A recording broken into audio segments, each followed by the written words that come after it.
Alors bonjour, moi c'est Enzo et je suis lycéen sur Lorient en terminale et je fais également des photos sur mon temps libre quand j'ai la possibilité de le faire. Et vous êtes lorientais. C'est ça, oui. Et nous sommes avec... Oui, bonjour, alors Béatrice Boulatov, donc je suis CPE à Lorient et je fais de la photo depuis 1994 je crois sur les mouvements sociaux. Donc d'abord à Paris et puis après à Rennes, à Lorient, un peu partout. Militante aussi sur certaines associations, on va dire, pas politiques mais associatives. Ma première question est la suivante. Nous sommes ici dans le restaurant Biocop à Lorient. Il y a une exposition. Quel est le thème de cette exposition et pourquoi l'avoir choisi ?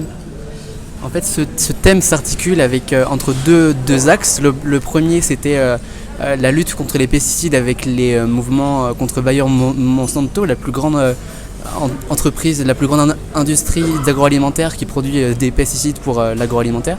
Et donc du coup, c'est de montrer la lutte, les manifestations qu'il y avait eu en 2021 et 2023 avec nos deux travaux photographiques qui ont suivi ces manifestations.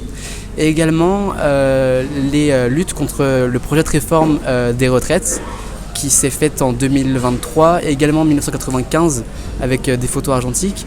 Donc là c'est un travail sur deux axes entre les femmes dans cette lutte qui est présentée par Béatrice et les jeunes dans cette lutte. Du coup c'est mes photos à moi qui seront présentées ici avec Béatrice.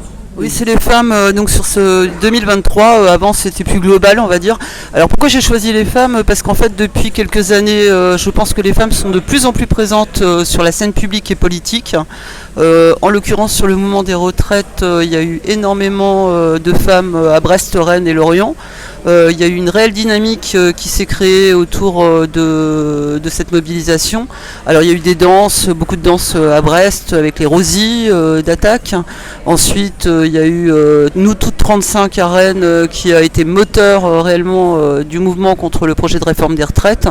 Et à Lorient il y a les militantes syndicales de Sud, CGT, CFDT. Bon, c'était effectivement des femmes qui étaient au micro dans les manifestations et qui menaient vraiment la mobilisation contre ce projet. Je suppose que vous avez fait plusieurs milliers de photos. Oui. Comment se fait le tri ? Alors dans le tri en fait il y a plusieurs choses. Il y a effectivement la volonté de faire du médium photographique un instrument d'information qui soit vraiment neutre et objectif, c'est-à-dire présenter vraiment une mobilisation sous toutes ses formes. Donc il va y avoir des enfants, il va y avoir des femmes, des syndiqués, des non syndiqués, des photos peut-être de groupes, des photos plus générales, des photos portraits. Donc il y a un travail qui se fait effectivement d'harmonisation assez important sur la fin, parce que la sélection est dure. Et donc là, on a quand même, moi j'ai 120 photos, je crois, mais elles sont pas toutes à la Biocop. Sur les trois villes que j'ai sélectionnées, 120 photos sur peut-être 3000 ou 4000. Donc au final, ça fait très peu.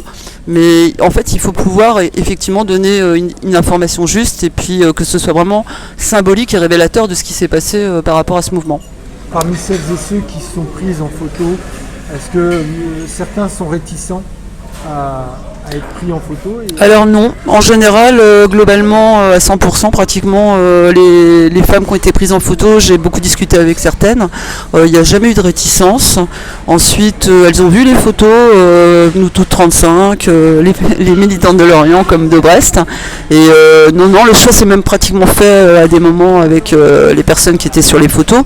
Et ça a été très très bien pris, dans le sens où même l'exposition, elle circule. Voilà, elle était à Rennes, après elle était assénée sur le forum social local.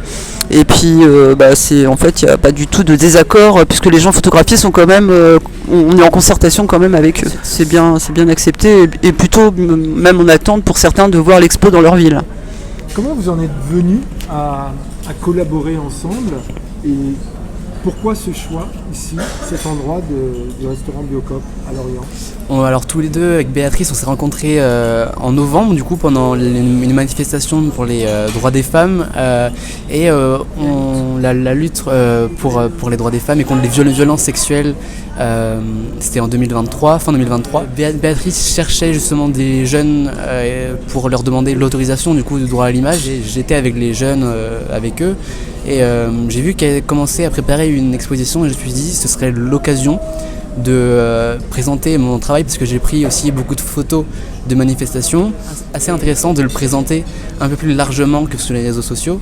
J'avais aussi beaucoup de photos moi de base sur toutes les manifs que j'ai faites, et je me suis concentré que sur les jeunes. Donc ce qui fait qu'il y a, je crois que j'ai une trentaine de photos en tout. Donc sur 4000, ça fait très, très peu, quoi. Donc, mais c'était intéressant de voir ce travail de sélection et de choix. Et ce choix de présenter donc cette exposition ici, comment il s'est fait? Comment l'idée est venue? Elle a germé tout d'abord avec notre présentation du travail sur Bayer Monsanto, qui allait très bien avec l'ambiance et la volonté de donner une société un peu plus écologiste à Biocop. Voilà, donc ça coïncidait totalement avec leurs valeurs.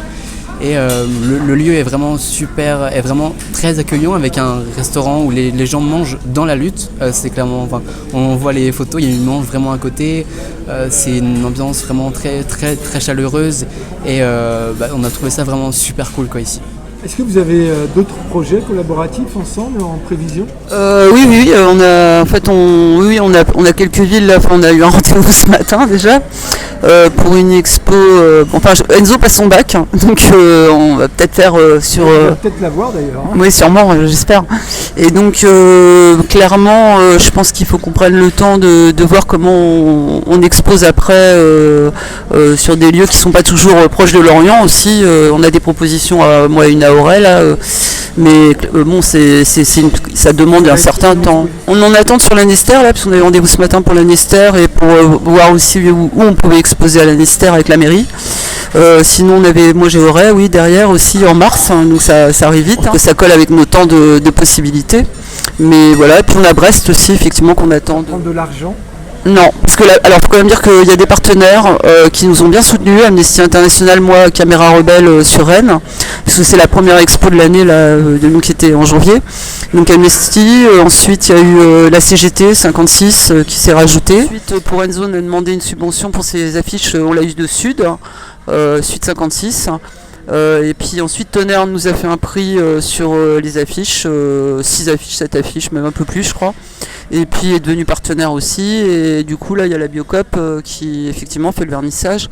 Donc voilà, globalement on a les frais d'essence on va dire, et puis ça se tient à peu près à ça pour l'instant. Si vous aviez une pensée, un mot? Ce serait je pense, de s'intéresser aux différentes luttes qui ont pu être menées dans ces dernières années, parce que finalement, en voyant cette expo, peuvent se dire je suis tout à fait en raccord avec ce qu'ils montrent et l'ambiance de manif, et vraiment de montrer comment s'intéresser aux différentes luttes qui ont pu être menées. Vraiment, c'est ça, je pense, la pensée que j'ai. Oui, l'engagement citoyen aujourd'hui est très important dans le contexte où on se situe. Les mouvements sociaux, évidemment, qui ne sont pas toujours entendus, et pour les retraites, ça ne l'a pas été.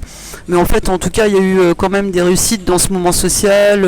Ça a fédéré quand même des gens, ça a mobilisé, puis ça fait réfléchir aussi. Et puis la lutte pour nos droits, quoi. Parce qu'on n'a pas uniquement des devoirs, mais on a aussi des droits qu'on a défendus pendant longtemps. Et puis sinon, je pense qu'effectivement le message, c'est que la photo, pour ceux qui veulent faire de la photo, est un médium hyper intéressant pour la communication, avec d'abord les personnes qui sont actrices sur les photos, mais aussi avec un public ensuite, et ça reste un médium de communication qui en fait partage beaucoup de choses, et les émotions, qui partagent des slogans, mais des émotions aussi, et des regards différents, quoi, en fait, on va dire. Merci beaucoup pour Jean Radio. Merci à vous.